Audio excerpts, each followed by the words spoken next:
Alice André, vous êtes présidente du mouvement Les Combattantes, une association que vous avez lancée en septembre dernier et axée sur le leadership féminin dans le monde de l'entreprise. Nous allons parler au cours de cette interview de votre initiative, des méthodes mises en place et des objectifs. Mais dans un premier temps, on va revenir un petit peu sur votre parcours. Merci de me recevoir aujourd'hui. Donc, le parcours démarre par une licence de psychologie. Ma maman m'avait dit, tu seras infirmière ou psychologue. J'avais pas trop le choix, comme j'étais une femme, c'était un petit peu ce qui m'était destiné. Et donc, j'ai orienté toute ma psychologie en RH. Ça m'a amené à faire des stages dans plein d'entreprises nationales et internationales. Et il y a eu un moment décisif dans ma vie, c'est que je me suis retrouvée à La Défense, au 26e étage, dans une tour. Donc en recrutement, en stage de césure pendant 6 mois. Et j'ai vite compris que l'entreprise internationale pour laquelle je travaillais ne correspondait pas à mes valeurs. Et donc j'ai décidé de monter mon entreprise. Je savais que je monterais mon entreprise. Et deuxième déclic, toujours lors d'un stage, ma tutrice m'a dit, écoute Alice, la psycho c'est très bien, mais pour un beau parcours RH, il faut que tu ailles en école de commerce. Et donc j'avais arrêté les maths en seconde. Et là, le premier gros challenge de ma carrière a finalement démarré à ce moment-là. C'était de rentrer en école de commerce sans avoir de mathématiques dans mon background. Donc on reviendra là-dessus parce que ça pénalise beaucoup de femmes aujourd'hui en France, ce manque d'éducation et surtout en mathématiques.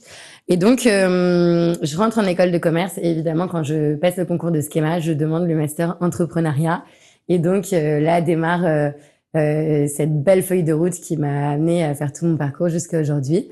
Donc d'abord, à la sortie de Schema, j'ai monté une première entreprise qui s'appelle Colette Consulting, qui est une agence de com qui a 6 ans maintenant, et Les Combattantes, qui est née cette année en 2025. Comment se structure ce mouvement, avec notamment un think tank qui a 3 femmes, 2 hommes, dont Bérangère Couillard, qui est présidente du Haut Conseil à l'égalité et qui a été ministre déléguée chargée de l'égalité homme-femme. Exactement. Donc le Haut Conseil à l'égalité, qui est vraiment un pilier en France pour ces sujets de parité. Euh, On peut aussi nommer Gonzague de Blinière, Clara Guémard, hein, Clara qui a eu un gros parcours dans des conseils d'administration. Et donc je voulais vraiment m'entourer de femmes comme ça qui l'ont vécu. Aussi Isabelle Patrier qui est aujourd'hui la directrice France de Total Energy. Donc des beaux parrains et marraines et aussi des hommes puisque les combattantes c'est vraiment un mouvement qui est paritaire. On est là pour faire avancer le sujet ensemble, hommes et femmes, main dans la main, avec un bel équilibre féminin, masculin. Comment est née Les Combattantes? Alors, Les Combattantes, c'est un projet que j'ai toujours eu au fond de moi. J'ai toujours voulu créer un parcours des entrepreneurs femmes. Je l'avais présenté à quelques amis avec qui je travaille. Et en fait, il y a eu plusieurs phases successives et un gros moment de colère quand j'ai vu que dans le journal, un journal en première page, était écrit «Où sont les femmes dans la tech?» Et comme vous le savez, je fais partie de la French Tech, je suis au conseil d'administration. Et je me suis dit, mais c'est pas possible que des journaux titrent encore en 2024-2025 où sont les femmes dans la tech en fait. On sait qu'il y en a, on sait qu'il y a des étudiantes entrepreneurs qui vont ouvrir des startups, qui vont ouvrir des boîtes. Et donc, ce jour-là, j'ai été voir la journaliste et je lui ai dit, et pourquoi avoir titré ça et pas, pourquoi ne pas avoir fait un article plutôt positif qui donne des éléments de réponse et qui soit constructif et qui mette en avant de jeunes femmes ou des femmes qui soient en train d'entreprendre. Et c'est ce jour-là où j'ai pris la décision que je ferais quelque chose. Et je me suis dit, il est nécessaire d'agir. On ne peut pas rester derrière le silence et critiquer. Pour moi, il faut vraiment être dans l'action de manière assez positive pour transmettre des choses aux plus jeunes générations, à d'autres jeunes filles qui vont vouloir entreprendre comme je l'ai fait très jeune. La mission de ce mouvement est de révéler, renforcer et faire rayonner les talents féminins. Comment ça se traduit? Alors, la mission des combattantes, c'est vraiment de fédérer les hommes et les femmes ensemble. Donc, on a créé un parcours du combattant. On l'appelle le parcours des combattantes. Donc, j'ai contacté un docteur en psychologie positive et un coach. Et donc, ensemble, on a créé un parcours qui va venir lever les freins et les blocages que peuvent rencontrer des femmes dans leur carrière. Donc, ce parcours, il est très complet. Il dure 1 an. Et je voulais vraiment une méthode qui vienne exploser tous les blocages que les femmes peuvent rencontrer dans leur carrière. Donc, on en connaît de nombreux qui sont déjà identifiés. On sait que le retour après la maternité, c'est un grand sujet. On va avoir la périménopause, la ménopause, etc., qui sont des grands bouleversements de la vie d'une femme. Il y a tout simplement aussi des moments où la carrière est bloquée par des événements extérieurs, hein. Donc, le but, c'est vraiment de venir apporter une solution à tous ces sujets qui sont féminins et qui peuvent être aussi parfois masculins. En quoi consistent vos méthodes et jusqu'où va l'accompagnement? Alors, la méthode, elle est incroyable. Moi, je l'adore, cette méthode, évidemment. Donc, on démarre par un bootcamp.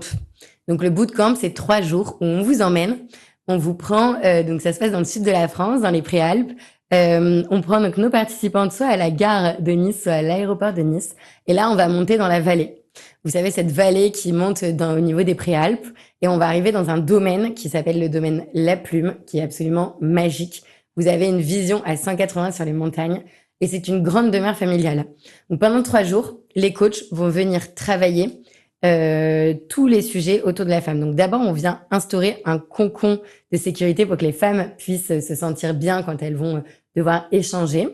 Ensuite, on va les reconnecter à leur élan vital. La question, c'est pourquoi j'avance dans ma carrière? Où est-ce que je trouve l'énergie? D'où ça vient dans mon corps, etc. Donc ça, c'est la connexion à l'élan vital. Et en fait, c'est vraiment un parti pris qu'on a fait d'emmener les femmes à l'extérieur de leur domicile ou de la région parisienne. Ça permet vraiment de sortir du quotidien, des problématiques quotidiennes, de la babysitter, de la fin du mois, etc., etc. Et donc, pendant 3 jours, elles vont être coachées, elles vont repartir avec leur feuille de route qui va être écrite, donc décomposée en morceaux. Et donc, elles repartent avec. Ensuite, pendant 1 an, elles sont suivies, donc en réalité pendant 9 mois, soit en individuel avec leur coach en one-to-one, soit en collectif avec des sessions de codev, ce qui fait qu'au fait, au bout d'1 an, on va être en mesure de regarder comment elles ont avancé dans leur carrière et de mesurer avec de la data précise leur état d'avancement. Quel est le processus de mise en œuvre de vos méthodes? Ça va s'adresser à l'entreprise, aux femmes directement qui vont venir vers vous? Alors, question très juste, merci. Donc, en effet, on s'adresse beaucoup à des entreprises, donc grandes entreprises nationales, qui ont des collaboratrices managers et qui ont besoin, en fait, d'accompagner ces femmes managers. Donc, en effet, du B2B. Et on a aussi du B2C, donc des femmes qui sont en profession libérale et qui se posent des questions sur leur carrière. Et donc là, c'est un deuxième bootcamp qu'on ouvre, en fait, à des femmes qui sont plutôt entrepreneurs. Voilà, on l'appelle le bootcamp entrepreneur. Vous avez lancé le mouvement en septembre. Quelles vont être les prochaines étapes? Alors, les prochaines étapes, on a un premier bootcamp qui arrive en janvier 2026. On a 6 bootcamps par an. Donc, c'est très rythmé. Ça va être janvier, mars, avril, juin, juillet et après octobre. Donc, ça déroule et toutes les informations sont sur notre site internet. Toutes les dates aussi. Voilà. Selon l'Observatoire Schéma de la féminisation des entreprises, en 2023, 26% des entreprises françaises étaient dirigées par des femmes. Mais au sein du CAC 40, seules 4 femmes sont à la tête des entreprises. De votre point de vue, voyez-vous une véritable volonté de briser un plafond de verre en matière de leadership féminin? Alors, briser un plafond de verre, j'irai pas dans cette direction. Je pense qu'aujourd'hui, il y a une énorme opportunité qui se passe au XXIe siècle. Donc, on sait que le management qui fonctionne bien au XXIe siècle, c'est un management qui est dans l'écoute, dans l'empathie, pour trouver des solutions, etc. Et tout ça, c'est des caractéristiques dites féminines. Donc, l'opportunité est immense. Toutes les femmes vont pouvoir faire la différence en ayant naturellement ces caractéristiques. Donc, je pense qu'on a un boulevard devant nous et que c'est aux femmes de prendre leur place.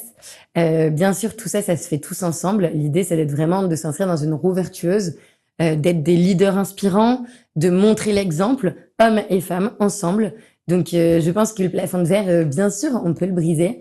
Le parcours des combattantes, il est vraiment là pour accompagner les femmes à aller plus vite, plus loin, à sensibiliser sur ces sujets. Mais je pense qu'aujourd'hui, on est à peu près tous sensibilisés, mais il faut continuer à faire changer les chiffres puisque, vous l'avez dit, 4 femmes sur 40, c'est vraiment pas beaucoup et on n'y est pas encore. Voilà.